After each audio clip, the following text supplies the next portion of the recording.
Uma série de mensagens baseada no Sermão do Monte, e nós estamos ainda na fase das bem-aventuranças, e eu queria prosseguir com isso nessa noite.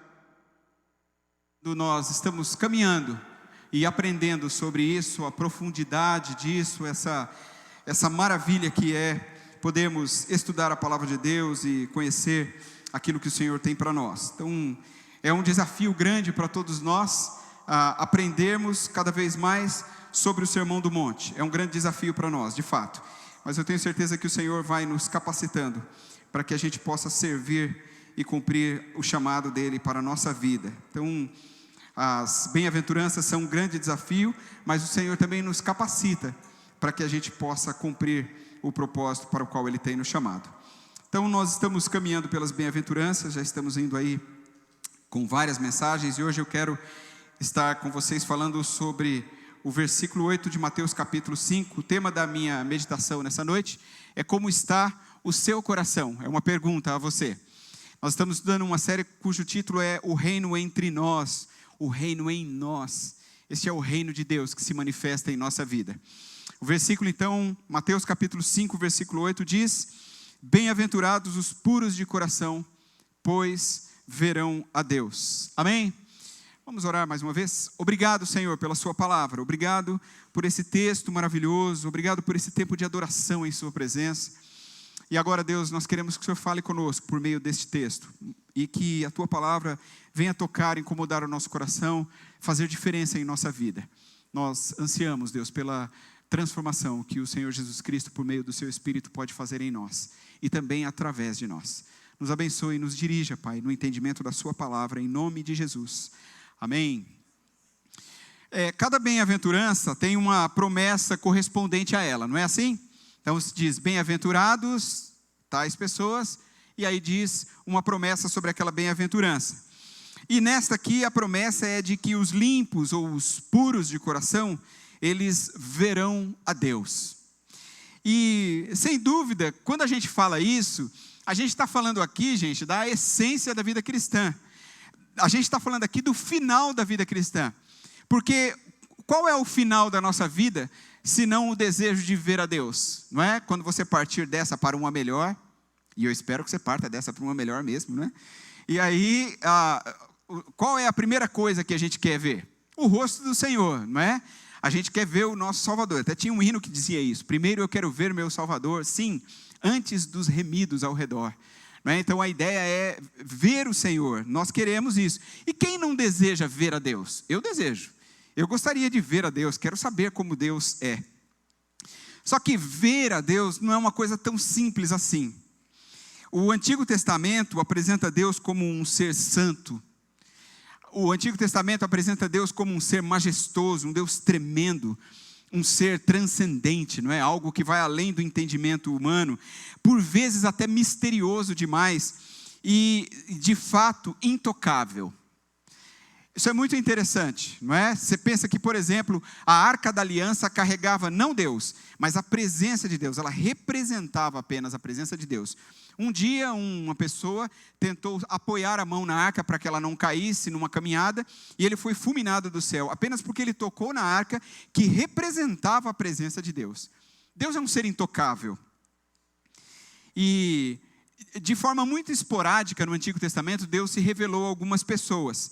Então, patriarcas, líderes, sacerdotes, juízes, profetas, esses homens, mulheres, tiveram esse raríssimo privilégio de receber a Deus, de dialogar com Deus, né, de receber a revelação do próprio Deus. E talvez as aparições mais marcantes de Deus foram as que ele fez a Moisés e ao profeta Isaías, muito provavelmente. E normalmente as concepções que nós temos sobre as aparições de Deus para o homem, elas são recebidas sempre no momento ali como terror, não é verdade? É um momento de terror, é pesado, é forte. Então olha que interessante a história de Moisés. Moisés, ele experimentou isso. Lá em Êxodo capítulo 33, dos versículos 12 a 23, conta a história de quando Moisés viu a Deus. Eu coloquei aí para a gente dar uma olhada nisso, não é?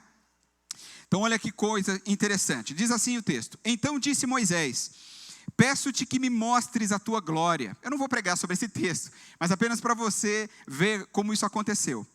E Deus respondeu: diante de você farei passar toda a minha bondade, e diante de você proclamarei o meu nome, o Senhor.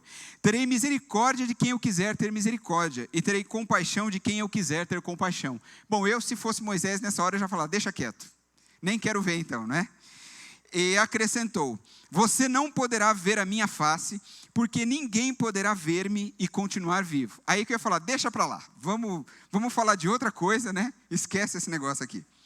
E prosseguiu o Senhor, mas graças a Deus Moisés era um homem muito melhor do que eu. Há aqui um lugar perto de mim, onde você ficará em cima de uma rocha. Quando a minha glória passar, eu o colocarei numa fenda da rocha e o cobrirei com a minha mão até que eu tenha acabado de passar. Gente, isso aqui é demais, não é? Eu não sei como é que você pensa essa imagem. Eu penso, né? A minha cabeça começa a ter aqueles pensamentos mirabolantes. Para mim, Deus é bem grandão, né? Porque vai ser uma passagem longa, né? Então tirarei a minha mão e você verá as minhas costas, mas a minha face ninguém poderá ver. Isso não é extraordinário? Não é? Olhar Deus ainda que seja pelas costas. Bom, mas tem uma outra grande manifestação de Deus, ao que eu me referi, que é em Isaías. Isaías capítulo 6, o versículo 1 e o versículo 8. No versículo 1, Isaías diz assim: eu vi o Senhor assentado num trono e exaltado. Ele diz. E depois, essa visão que ele tem, leva o profeta a perceber a sua condição. Quando ele vê a glória, a pureza, a grandeza, a santidade de Deus, ele olha para ele mesmo.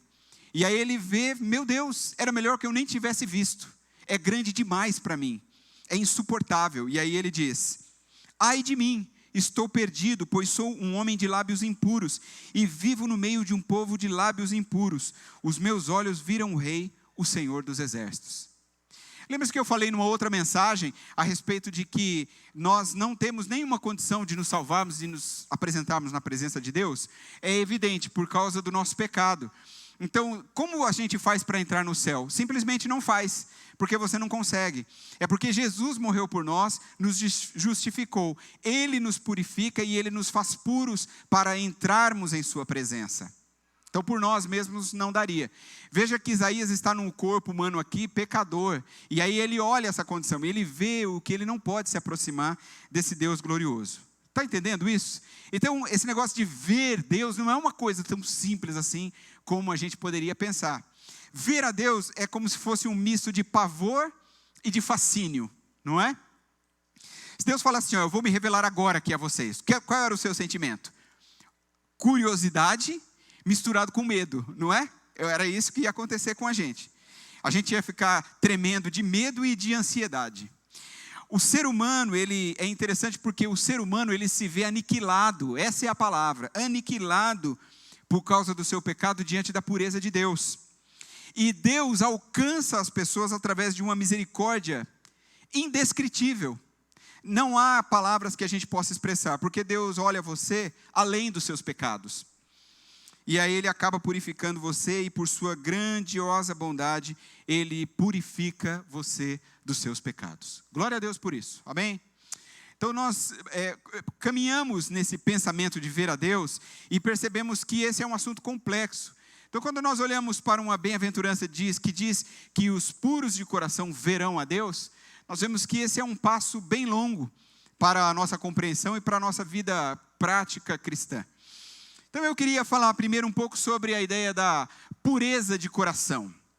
Queria andar um pouco com você sobre isso, porque é o que o texto diz: bem-aventurados os puros de coração.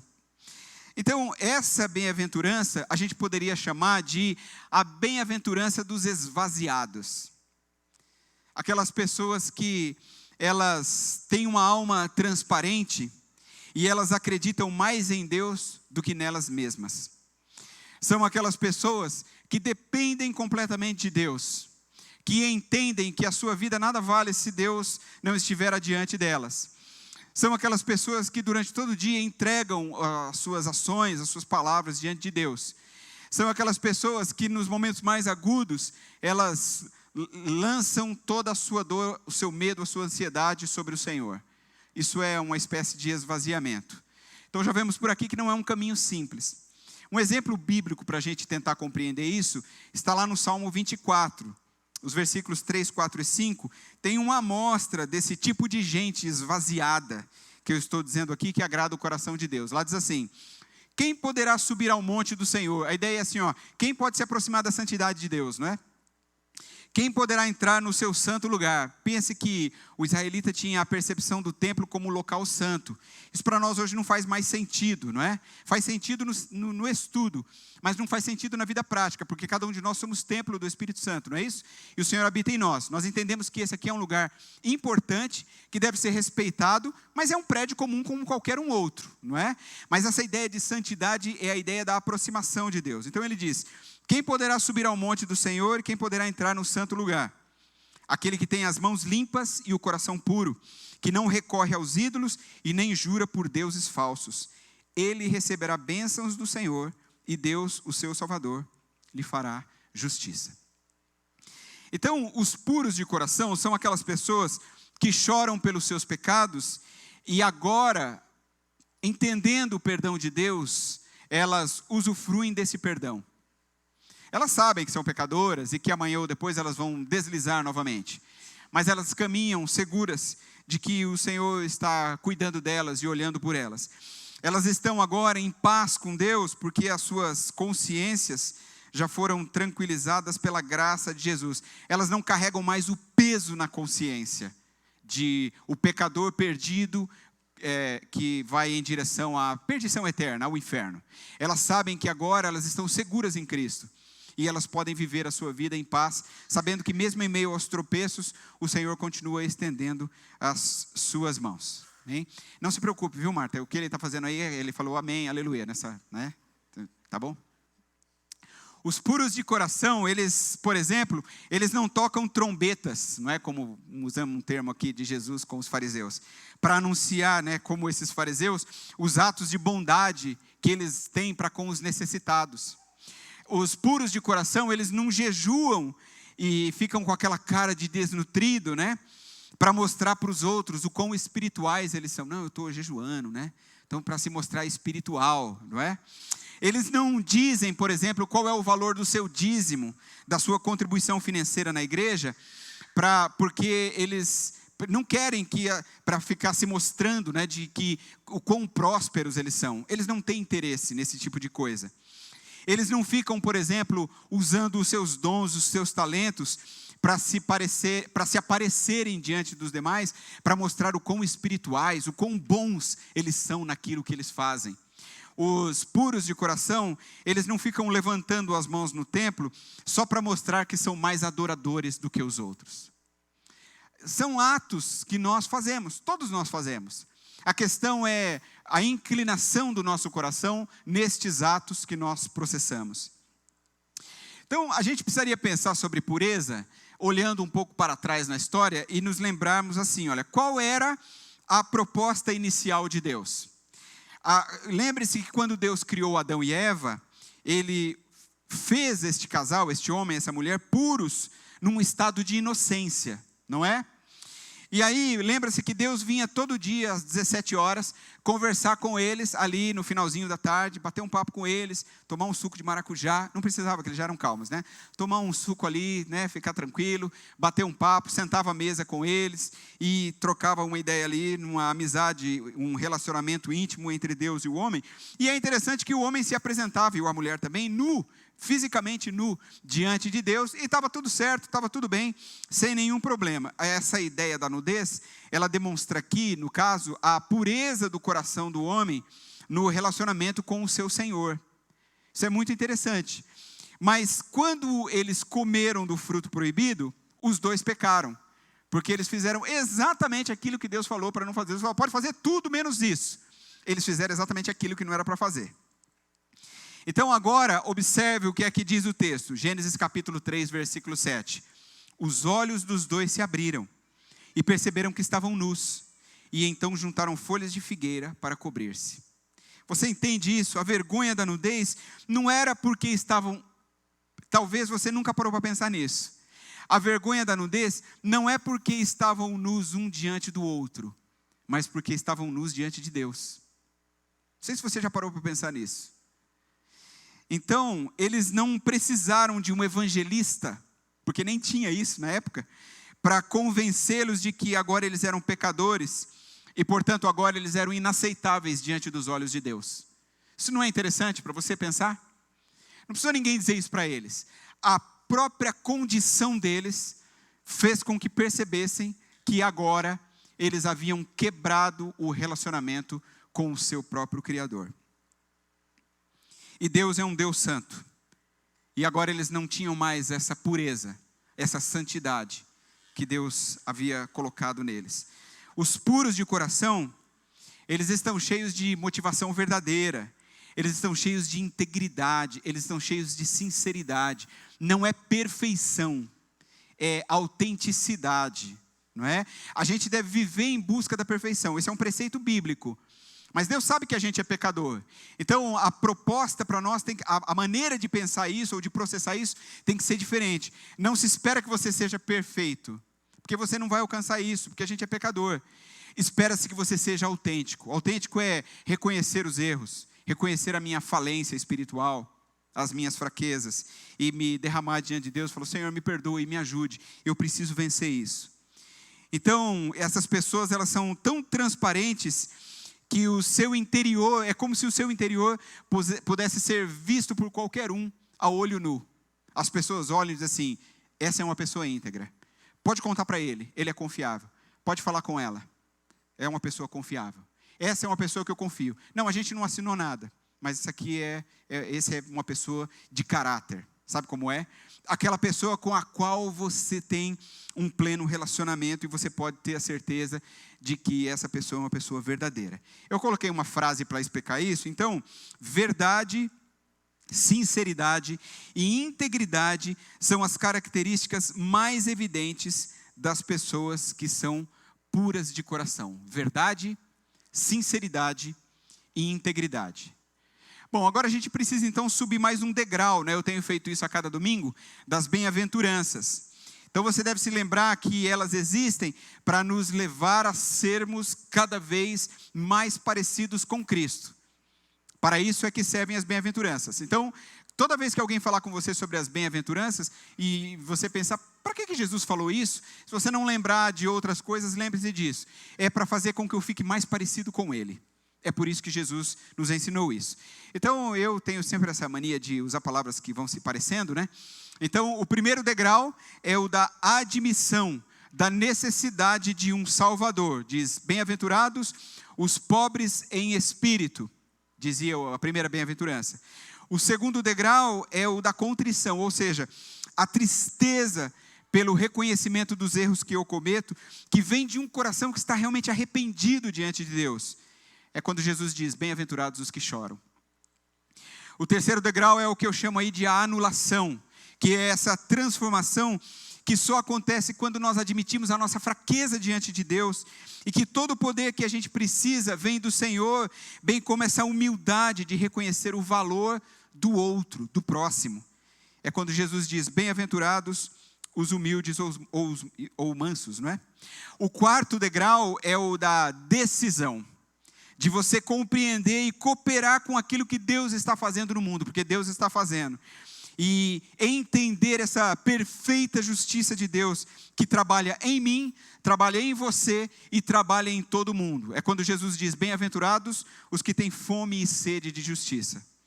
O quinto degrau é o da compaixão, ou a gente poderia também chamar aqui de autodomínio, que eu exerço quando, podendo optar pela vingança, que foi o que eu preguei domingo passado, eu escolho a misericórdia. Quando eu, podendo optar por deixar de lado, eu opto por um olhar compassivo para a necessidade das pessoas. É quando Jesus diz: bem-aventurados os misericordiosos. E agora vamos subir mais um degrau. Eu chamei aí o sexto degrau de o da dedicação. Ela acontece quando eu me esvazio de mim mesmo, desse eu dividido, sabe? E aí eu me dedico integralmente a Deus e permito que as decisões do meu coração tão falho, elas se submetam à vontade de Deus. Portanto, bem-aventurados os limpos de coração. Amém? Agora eu gostaria de falar com você a minha pergunta inicial. Como está o seu coração? Queria pensar com você um pouco a esse respeito. Nós acostumamos a pensar que o coração é a sede das emoções, não é verdade? Então a gente diz coisas assim, olha, as batidas do coração, tem muito em música isso, né? Principalmente sertanejo universitário, né? A dor do coração, não é? O coração quebrantado, né? O coração partido, lembra da música do Alejandro Sanz? É esse o nome, né? Quem me vai curar um coração partido, não é? Lembra dessa música, gente? Não é? Até a gente estava brincando sobre isso outro dia, né, Gladys? A Gladys estava me ensinando a pronúncia certa dessa música, né? Mas é interessante a gente pensar sobre isso. Como a gente fala sobre o coração, não é?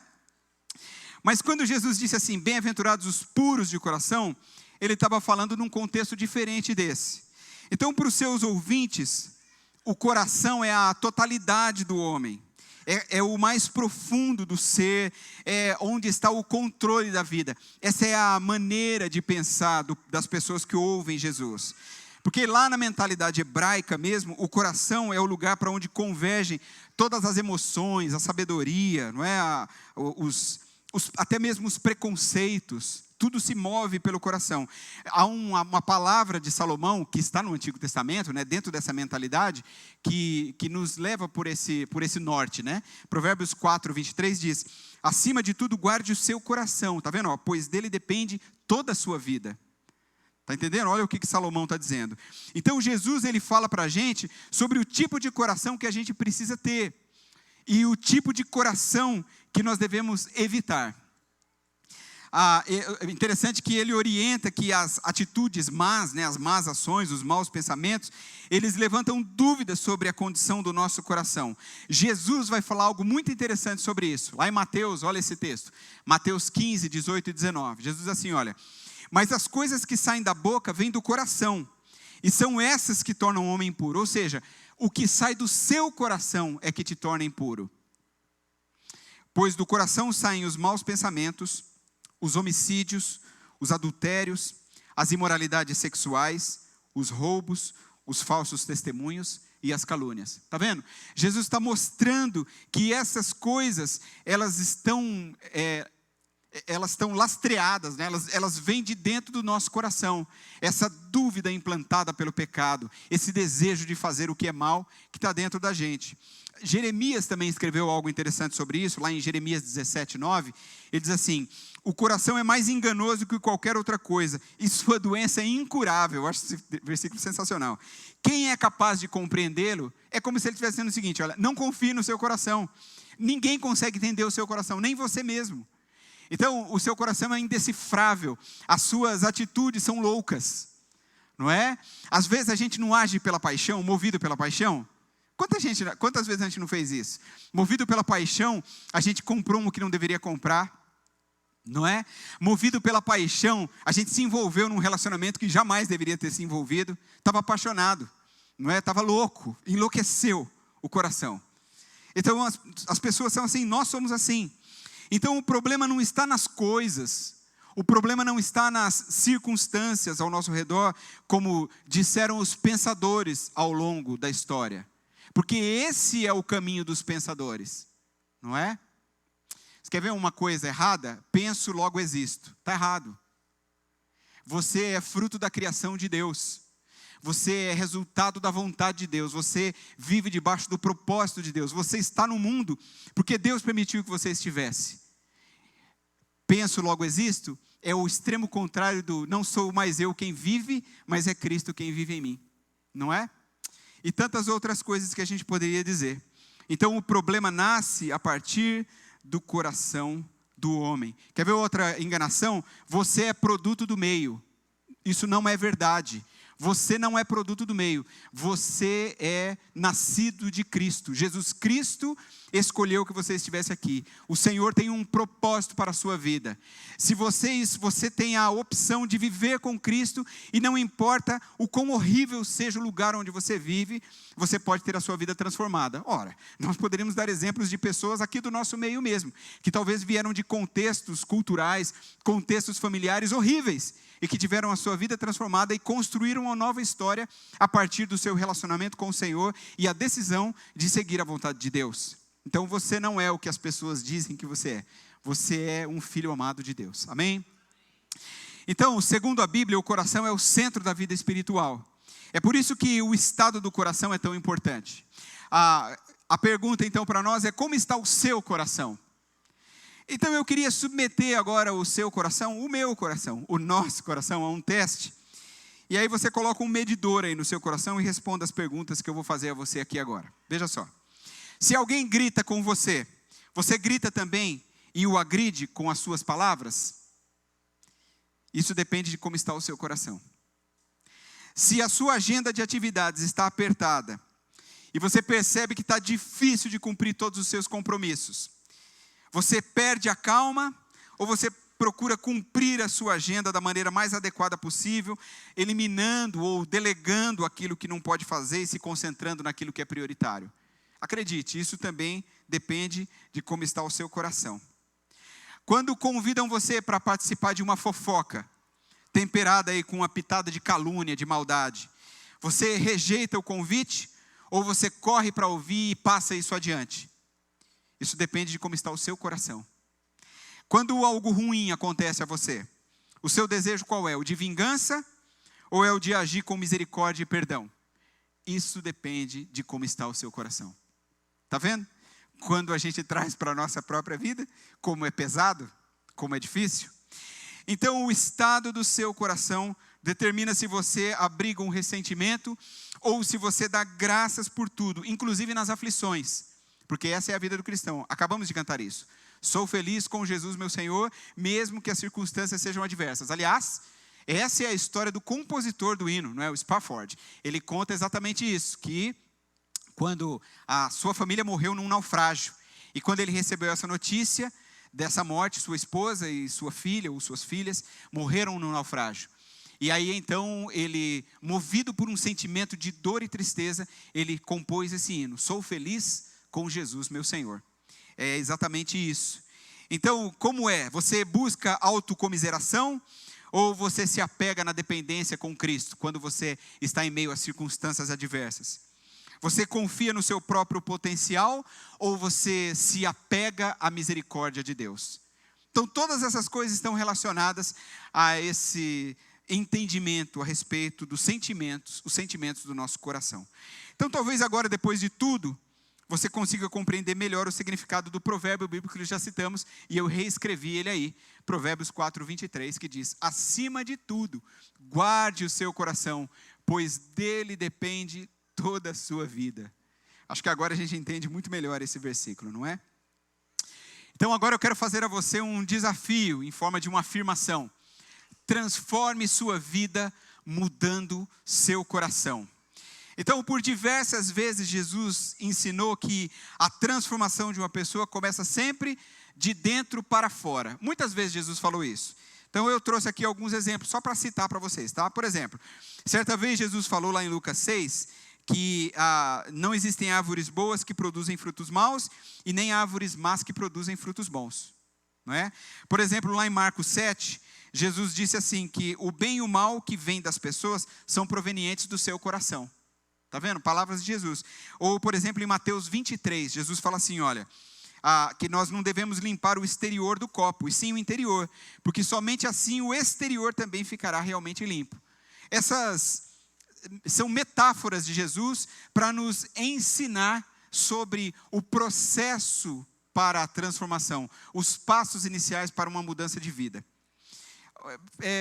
Para a gente pensar um pouco sobre isso que Jesus fala, imagina assim, olha, imagina que uma jovem esteja deprimida porque ela perdeu o seu namorado, não é? Aí ela compartilha a sua dor com uma amiga, lá do trabalho, por exemplo, não é?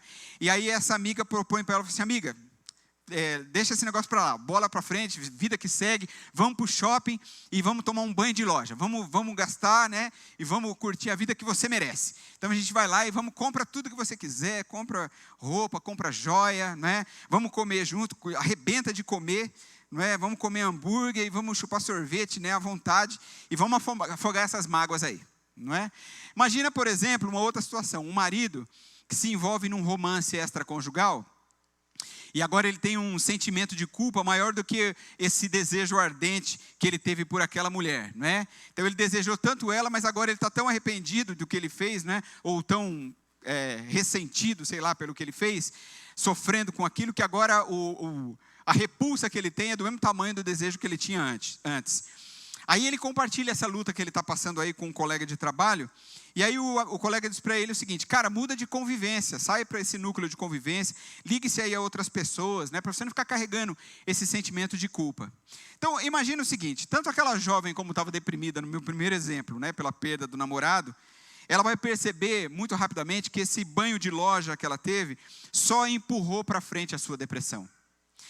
Esse marido que traiu essa esposa aqui, no meu exemplo, com o tempo, muito rapidamente ele vai notar que mudar o núcleo do relacionamento não vai libertar a sua crise de consciência. Então, esses exemplos simples que eu dei aqui, é só para a gente entender o seguinte: é exatamente sobre isso que Jesus ensina por meio das suas metáforas. Então, a essa altura, a gente já consegue entender de uma maneira bem conclusiva essa mensagem da bem-aventurança, que é muito simples, que é muito clara e muito objetiva. Eu coloquei aí para você ver. Diz assim: não adianta consertar por fora se o exterior estiver corrompido. Você só transformará a sua vida mudando o seu coração. Então esse é o grande desafio que está posto diante de nós. Não adianta você dizer o seguinte: não, agora eu vou mudar, agora eu vou fazer diferente. Logo você cairá nos mesmos erros, logo você não resistirá. A mudança precisa acontecer de dentro para fora. Então você precisa buscar os meios espirituais para que essa mudança se processe em sua vida. Então eu queria agora terminar essa mensagem voltando à nossa pergunta inicial: como está o seu coração? Sempre voltando a isso. A oração que Davi fez lá no Salmo 51 deveria ser a nossa oração também. Lá no Salmo 51, versículo 10, Davi diz assim: cria em mim um coração puro, ó Deus, e renova dentro de mim um espírito estável. Jesus disse: bem-aventurados os puros de coração, pois verão a Deus. Então, a proposta, o desafio é: primeiro, purifique o seu coração. Depois você verá a Deus. Bom, eu acho que você tem a mesma pergunta que eu fiz quando eu cheguei aqui no estudo dessa mensagem. Que legal, não é? Mas como eu posso ver a Deus? Não é? Essa é a grande pergunta para nós. Como eu posso ver a Deus? Como eu posso saber que Ele estará lá? Como? Como eu saberei naquela circunstância que o Senhor está presente? Eu acho que você pode ver a Deus de diversas formas e em diversos lugares. E eu queria mostrar isso para você. Em primeiro lugar, você pode ver a Deus por meio do seu olhar. O que eu estou querendo dizer aqui é que você pode ver a Deus por meio daquilo que você considera como o mais importante.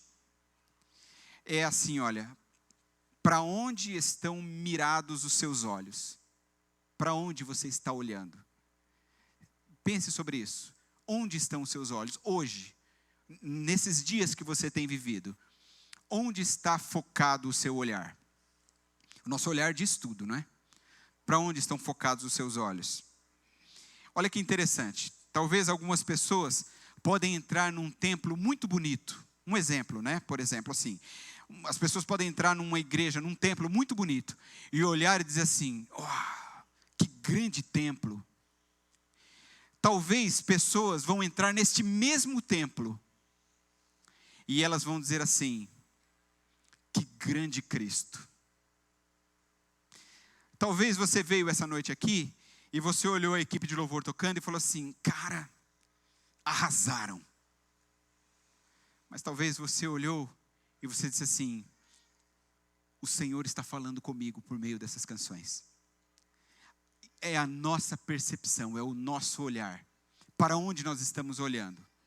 É claro que a gente precisa fazer tudo com qualidade, mas esse não é o nosso tema aqui. O que eu estou dizendo, precisamos dar o nosso melhor. Enquanto melhor pudermos, melhor será. A ideia é sempre melhorar em absolutamente tudo. Porque nós estamos servindo a um Deus perfeito e maravilhoso. E nós vamos trabalhar sempre para isso. Mas a essência não pode ser perdida. A essência é: eu vim apenas aqui para ouvir uma palestra, como eu já ouvi, alguém disse uma vez, uma pessoa estava conversando comigo, e aí no bate-papo ele disse assim: eu gosto das suas palestras, ele disse para mim assim. Isso não me envaideceu, acredite. Não é o que eu gostaria de ouvir. Eu gostaria de ouvir que ele dissesse assim: Deus tem falado comigo através das mensagens que eu tenho ouvido na igreja. Isso era muito mais importante. Então, a mesma coisa quando você disser assim: a banda tocou demais. Eu gostaria que você dissesse assim: as letras das músicas, elas falaram ao meu coração, e por meio delas eu entendi que Deus quer mudar a minha vida. Deus é bom, como cantamos, não é? O Senhor nos trouxe a redenção, nós cantamos uma letra extraordinária, nós cantamos um hino maravilhoso que diz: eu sou feliz com Jesus. Recorde-se das letras dessas canções. A ponto de que se amanhã você for assistir um culto numa igreja bem pequena, e eles tocarem um violão bem velhinho, e talvez as músicas saírem um pouco desafinadas, você seja tocado também, pelas letras que essas músicas vão transmitir ali ao seu coração, entende? Então tudo é como o nosso olhar, é onde o nosso olhar está focado. Então a pergunta é: a quem você vê? Em que os seus olhos estão focados? Para qual direção o seu coração está inclinado? Ou assim, onde estão as prioridades da sua vida? O que é mais importante para você? Se eu perguntasse a você assim: com o que é que você consegue viver sem? Qual seria a sua resposta? Ou se eu perguntasse de forma diferente: com o que você não consegue viver sem? Será que seria Deus o que você diria? Pensa bem. Eu não consigo viver sem. Será mesmo que seria sem Deus? Sem Cristo na minha vida? A gente precisa pensar nisso. Como eu disse, as bem-aventuranças não são um caminho fácil. O teólogo alemão Dietrich Bonhoeffer, famoso e conhecido, ele expressa de maneira muito precisa o motivo por que aos que têm um coração puro é prometido experimentar um encontro direto com Deus. Olha as palavras do Bonhoeffer: verá Deus aquele cujo coração se tornou o espelho da imagem de Jesus Cristo. Não é a bem-aventurança? Cada vez mais parecidos com Cristo. Amém? A segunda coisa: você pode ver a Deus por meio da fé. Então olha só, você pode ver a Deus por meio de Jesus Cristo, o Filho de Deus. Você pode ver a Deus na revelação da sua palavra. E você não precisa de um pastor para fazer isso. Você pode abrir a sua Bíblia e você vai ler, e você receberá a revelação da palavra de Deus. Toda a revelação que você precisa já está escrita na palavra de Deus. Assim eu creio. Toda a revelação que você precisa está escrita na palavra de Deus. Tudo o que Deus precisava dizer a você, Ele diz por meio da sua palavra. Basta que você abra a sua Bíblia e abra o seu coração para deixar que Deus fale contigo. Você precisa desenvolver e praticar a sua fé em Deus. É isso que você deve fazer. Talvez pedir como os discípulos pediram a Jesus naquela circunstância do milagre: Senhor, aumenta a nossa fé. Aumenta a minha fé, Deus. Você precisa crer de todo o coração de que Ele está presente em cada lugar. Isso é fé. Em cada momento atuando em seu favor. Sabe aquele momento horrível? Sabe aquela situação que parece sem saída? Sabe aquela decisão importante? Sabe aquela palavra que você ouve que faz você tremer as pernas? Sabe aquele momento de dor e sofrimento? Sabe aquela coisa que entristece o seu coração? Você precisa crer que Deus está com você naquela circunstância, trabalhando e atuando em seu favor.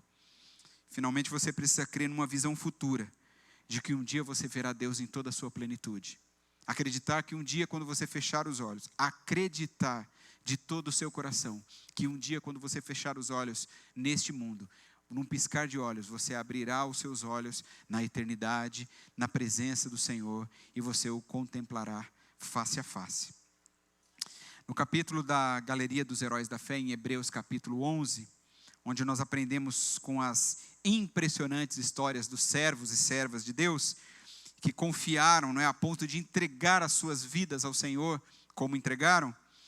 Então, ele diz lá, o escritor de Hebreus, que nós precisamos chegar a um nível de fé tão alto, que é esse o nível que agrada a Deus. Olha o que aqui diz o texto. Sem fé é impossível agradar a Deus, pois quem dele se aproxima precisa crer que ele existe e que recompensa aqueles que o buscam. Isso não é interessante? Duas coisas. Você precisa crer que ele existe, porque você não vê ele. Você precisa crer que ele está aqui. Você precisa acreditar que Jesus está aqui neste momento, que o Espírito Santo dele está trabalhando na igreja. Você precisa crer nisso. E você precisa crer não apenas que ele está, mas que ele atua. Ele recompensa aqueles que o buscam. É assim, olha, está tudo nublado, mas em algum momento o sol vai brilhar. Está tudo difícil, mas em algum momento o Senhor vai agir em meu favor. Amém? A terceira coisa, você pode ver a Deus por meio da comunhão. Então você pode ver a Deus por meio de Jesus Cristo, sim, mas você pode ver a Deus também por meio das pessoas. Você pode ver a Deus no rosto de um irmão. Você pode ver a Deus no rosto de uma irmã. Você pode ver a Deus por meio de uma conversa, por meio de uma palavra de apoio, por meio de uma oração, por meio de um abraço, através de uma circunstância, seja ela favorável ou adversa. Deus está presente em cada lugar. E Deus está presente, atuando em todos os momentos. Eu anotei aqui um texto de Romanos, capítulo 8, que diz assim: pois aqueles que de antemão conheceu, também os predestinou para serem conformes à imagem do seu Filho. Significa dizer que você é o reflexo do amor de Cristo para servir e abençoar pessoas. Predestinou para serem conformes à imagem do seu Filho. E o que é ser a imagem do Filho de Deus? É replicar as coisas que ele faz. As pessoas veem Jesus em nós. Eu já contei a vocês a experiência do missionário, do médico, melhor dizendo, que trabalhou num lugar na África onde haviam pessoas muito doentes, e ele dedicou a sua vida, um médico extremamente formado e capacitado, dedicou muitos anos da sua vida servindo nesses lugares, e então ali ele cuidou de muitas pessoas, e uma pessoa em especial que estava à beira da morte, ele lutou, quase que praticamente entregou a sua vida ali, todos os seus recursos, trouxe tudo que ele pudesse dos Estados Unidos, do seu país de origem, para poder ajudar aquela pessoa, e ele, uma pessoa quase à morte, ele conseguiu fazer com que ela voltasse à vida. Mas depois findou o seu tempo de trabalho, ele foi embora, e um missionário conversando com esse homem agora restaurado, começou a falar sobre Jesus a ele. E aí ela disse o seguinte: você conhece a Jesus? Ele disse assim: não, eu não conheço a Jesus, mas eu conheço aquele médico que me atendeu aqui, que era amigo do missionário. Eu o conheço. E se ele for parecido, se Jesus for parecido com ele, então eu conheço a Jesus. Isso não é belíssimo? Então essa é a proposta, é isso que nós precisamos entender. Somos reflexo do amor de Cristo para servir e abençoar outras pessoas, amém? E a quarta e última coisa, você pode ver a Deus por meio da santificação. Se você deseja ver a Deus, há mais uma coisa então que você precisa fazer: santificar-se. A gente vive num mundo que nos cerca o tempo todo, um mundo que nos aflige, não é? Mas as coisas que o mundo oferece, na maioria das vezes, elas não vêm dentro de uma caixa com uma caveira, não é? E escrito perigo. Não vem. Se viesse assim seria fácil, a gente evitava. Na maioria das vezes, como as coisas vêm? Elas vêm embrulhadas num lindo papel de presente para o seu deleite, para o seu prazer. Elas, na maioria das vezes, são lindas, são boas, são belas. Então você precisa agir com discernimento. E para você agir com discernimento, para você dizer sim ou você dizer não, você precisa passar tudo isso pelo crivo da santidade. E aí você tem que responder algo a você mesmo, mais ou menos assim, olha: será que apesar dessas coisas me agradarem, elas também agradam ao coração de Deus? Para mim é bom, mas será que isso agrada ao coração de Deus? Então você precisa passar essas coisas por este crivo. Hebreus capítulo 12, versículo 14, nós lemos assim: esforcem-se para viver em paz com todos e para serem santos. Sem santidade, ninguém verá o Senhor.